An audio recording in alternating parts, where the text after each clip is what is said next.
if your wedge plays something like that, this is the video for you. Often people suffer from the yips with putting, but it can actually transfer into the wedge game and the short game. And it's often been thought to be a neurological and a nervous problem, but really it's just a technical problem that then starts to manifest as a nervous problem. Let's check the video out and see how I can help you.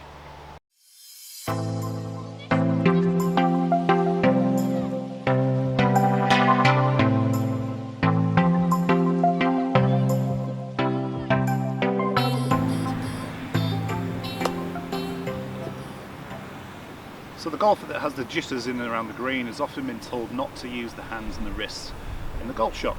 And as much as that might help some, I find that that is quite damaging for a lot of people. It brings a lot of tension in the forearms and the hands. People start losing feel. Around the greens, the shot really is a feel-based thing, so we need fairly soft hands. Tension-free forearms is going to help the majority of people.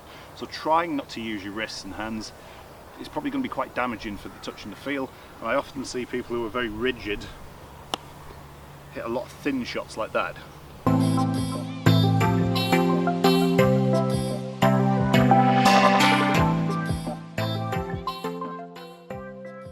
Right, this is part one of a two-part process. Getting rid of the stigma of using your hands and your wrists. So I'm going to get you to hit the first shot by using exclusively your hands and your wrists. So no body motion really whatsoever, just really wristy, back and through, and actually produces not a bad shot. So that's part of the process of getting rid of the stigma of using your hands. The second shot, I want to exclusively use your body, so don't use your hands or wrists whatsoever. Hit a shot like that, and then the third shot, I want something halfway between those two shots. So there's a little bit of body, a little bit of wrists, but ultimately that first shot is going to get you away from thinking that you can't use your hands at all. Also, common advice given to the yippy chipper is to accelerate through the shot. Now that might sound like a good idea, and obviously the club does need to accelerate through the shot. But what I do see a lot of is people accelerating far too fast, and then just before impact they start to quit because they feel as though they're going to hit the ball far too far. So this second part of getting rid of your chip and yips forever, and that is a verbal guarantee by the way, no written guarantees with this, is to make sure that you feel as though the club is moving at the same speed all of the time.